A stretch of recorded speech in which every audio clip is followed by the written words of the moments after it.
Akhirnya dosen pembimbing itu membagi beberapa kelompok. Setiap kelompok didampingi oleh beberapa dosen untuk berpencar mencari keberadaan Randy, Dian, dan juga Evan. Sementara di tengah hutan, masih dalam pondok, Randy terus menghajar Evan. Sesekali Evan pun membalas memukul Randy. Beberapa teman Randy dan juga dosen mereka yang saat ini berada di tengah hutan tiba-tiba menghentikan langkah mereka. "Apakah kalian mendengar sesuatu?" kata salah satu mahasiswa. Teman-teman yang lain pun kemudian berusaha mencari suara yang dimaksud. "Iya, aku mendengar ada suara seseorang. Tapi di mana?" Kemudian melanjutkan langkah mereka. Lalu tibalah mereka di dekat sebuah pondok.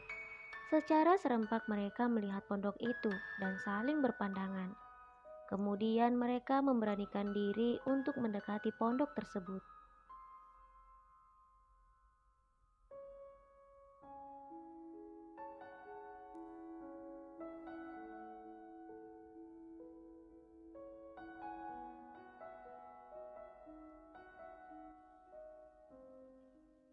"Iya benar, mereka ada di dalam.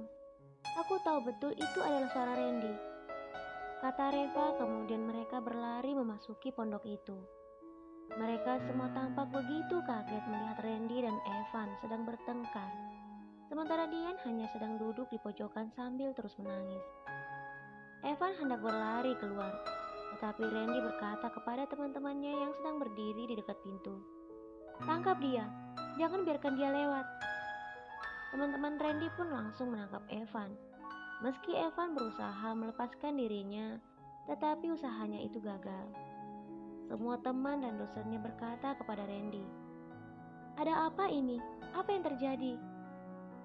Mereka pun juga semakin kaget ketika melihat Evan dan Randy terluka. "Mengapa kalian bertengkar?" tanya dosen mereka. Randy kemudian duduk dan bersandar di sebuah tiang. Pandangannya tertuju ke lantai rumah. "Tanyakan saja pada Dian apa yang terjadi," kata Randy.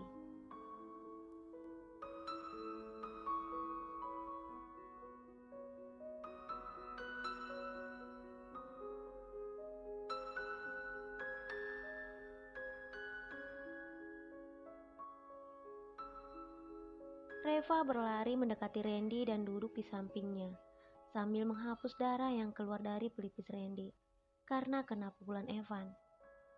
"Katakan sesuatu, Dian. Mengapa kamu diam saja di situ?" kata Reva pada Dian. Beberapa teman dan juga dosen mendekati Dian dan membujuk Dian agar menceritakan semua apa yang telah terjadi. Tetapi Dian belum bisa berkata apapun. Jiwanya masih terguncang. Badannya gemetar, air matanya tak berhenti mengalir. "Lebih baik kita kembali ke tenda. Kita selesaikan semua masalah ini di sana," kata salah satu dosen mereka. Salah satu dosen yang lain pun mengambil sebuah telepon dan menelpon semua dosen agar kembali ke tenda dan memberitahu kepada mereka bahwa Randy, Evan, dan juga Dian sudah ditemukan.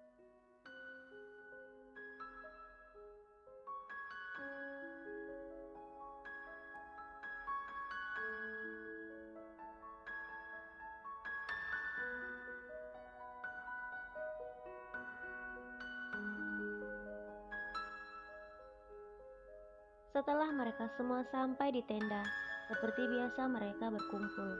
Reva terus berada di samping Randy dan tampak sedih melihat keadaan Randy saat itu. Dian terlihat duduk di antara teman-temannya yang sedang berusaha menenangkannya. Sementara Evan sedang tertunduk malu dan diawasi dengan ketat. "Sekarang katakan pada kami semua, siapa yang akan bicara?" kata dosen pembimbing yang sedang berdiri di hadapan mereka. Randy melihat Dian yang masih terlihat syok. Dia juga melihat Evan. Randy berpikir bahwa Evan tidak mungkin mengatakan yang sebenarnya. Akhirnya Randy yang angkat bicara. "Begini, Evan dan Dian adalah sepasang kekasih. Meski aku tidak suka Dian menjalin hubungan dengan Evan, tetapi aku tidak bisa melarangnya. Aku tidak punya hak untuk itu, karena aku bukan siapa-siapa bagi dia. Jadi selama ini, aku hanya terus mengawasi mereka. Meski hal itu membuat Dian marah dan membenciku.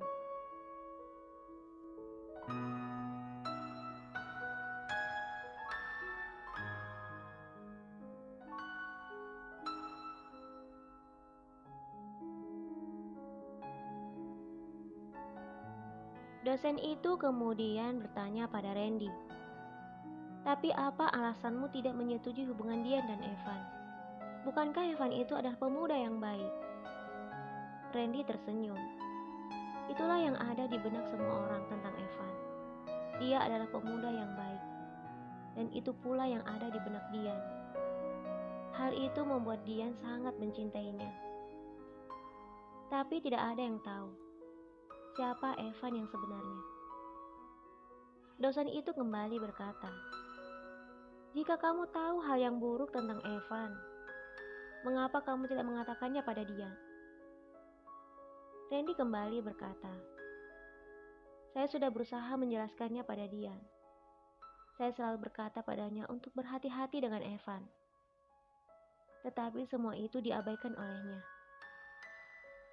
Dosen itu kembali berkata, "Sekarang katakan kepada kami, sebenarnya ada apa dengan Evan?"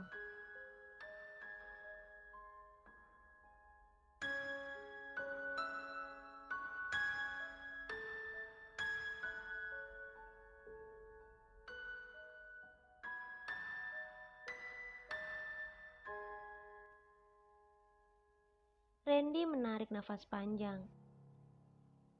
Evan adalah teman semasa saya duduk di bangku SMA. Saya adalah tipe orang yang senang menyendiri. Jadi saya tidak terlalu mengenal siapa dia. Tetapi suatu hari, sesuatu telah terjadi di sekolah kami. Salah satu siswi telah mengadu ke sekolah bahwa dia sedang hamil. Dan orang yang bertanggung jawab atas kehamilannya adalah Evan. Dengan alasan cinta, Evan melampiaskan nafsunya kepada semua gadis yang menjadi kekasihnya. Lalu, mengapa gadis itu harus mengatakan hal itu kepada pihak sekolah? Bukankah itu aib baginya? Ternyata gadis itu melakukannya karena telah diancam oleh Evan. Evan menyuruhnya untuk menggugurkan kandungannya. Jika tidak, Evan akan membunuhnya. Mendengar perkataan Randy, semua orang terperanjat kaget. Benarkah apa yang dikatakan Randy tentang Evan? Jika kalian tidak percaya padaku, tanyakan pada Dian apa yang dilakukan Evan padanya.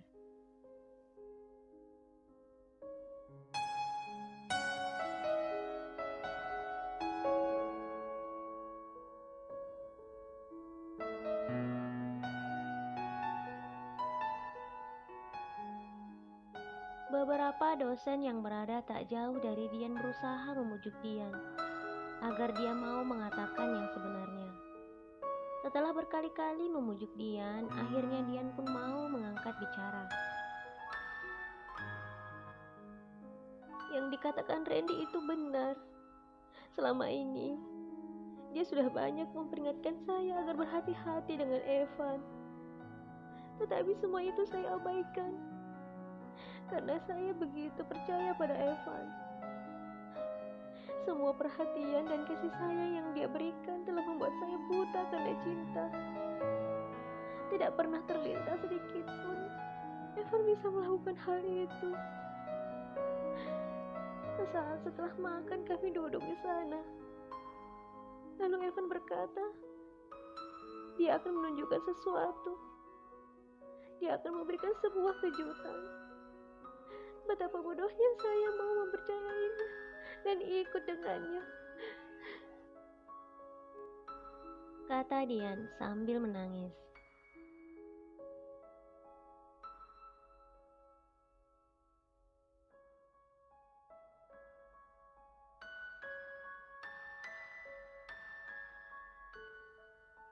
Dian melanjutkan perkataannya, Awalnya tidak ada sedikit pun rasa curiga dalam diri saya.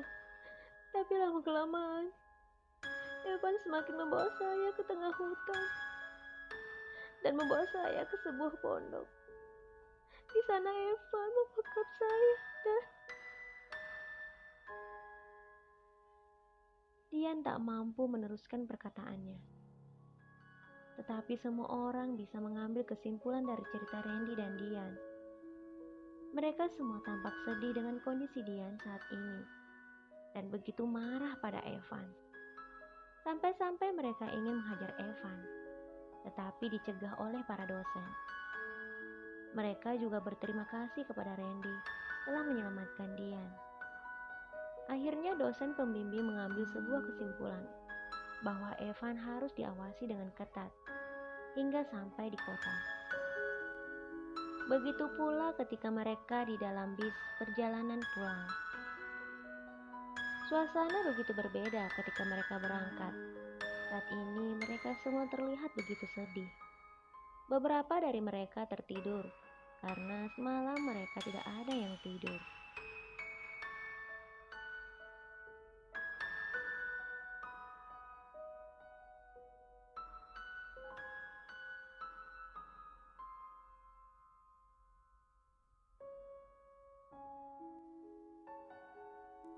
Setelah mereka tiba di kampus, semua mahasiswa yang tidak bersangkutan dipersilakan untuk kembali ke rumah mereka masing-masing. Sementara Randy, Dian, dan Evan harus menunggu kedatangan ayah Evan yang kini sedang berada dalam perjalanan menuju ke kampus untuk menyelesaikan masalah Evan. Tidak lama kemudian ayah Evan pun tiba. Wajah ayah Evan terlihat sedih ketika mendengar penjelasan dari dosen. Dia begitu terpukul dan malu dengan apa yang dilakukan anaknya. Saya, sebagai seorang ayah, minta maaf kepada bapak-bapak dan ibu-ibu semua, terutama kepada Dian, atas apa yang sudah dilakukan anak saya Evan. Saya tidak pernah menyangka anak saya Evan bisa melakukan hal ini. Karena setahu saya, Evan adalah anak yang sangat baik. Dia juga selalu membantu saya ketika berjualan ataupun melakukan hal-hal yang lainnya.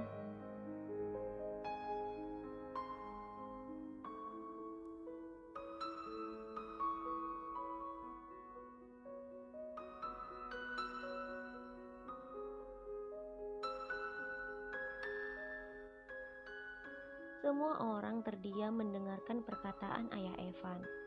Lalu ayah Evan melanjutkan perkataannya. Mungkin saya dan ibunya telah salah dalam mendidiknya selama ini. Sekali lagi, saya mohon maaf yang sebesar-besarnya. Keputusan saya serahkan kepada bapak-bapak dan ibu-ibu semua yang ada di kampus ini. Apakah anak saya Evan harus dipenjarakan ataupun dikeluarkan dari kampus ini? Saya terima. Karena memang dia telah bersalah. Dan sebelumnya hal ini sudah pernah terjadi. Saya pikir dia telah berubah. Tetapi ternyata beberapa dosen di situ berusaha menenangkan ayah Evan yang begitu terpukul dengan perlakuan anaknya.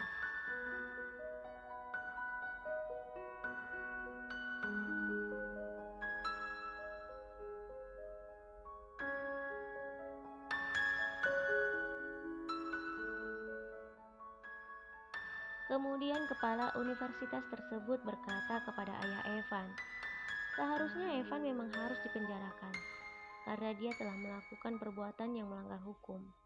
Selain itu, Evan telah mencemarkan nama baik kampus ini. Maka dari itu, setelah memikirkan dan menimbang-nimbang, kami pihak kampus sepakat. Evan tidak akan kami laporkan ke pihak berwajib. Hanya saja, Evan terpaksa kami keluarkan dari kampus ini. Itu keputusan dari kampus, tetapi keputusan yang bersangkutan yaitu Dian. Sebagai korban dalam masalah ini, kami serahkan kepada Dian. Apakah Dian akan melaporkan hal ini kepada pihak berwajib atau memaafkan Evan? Itu terserah Dian. Silahkan Dian mengambil keputusan.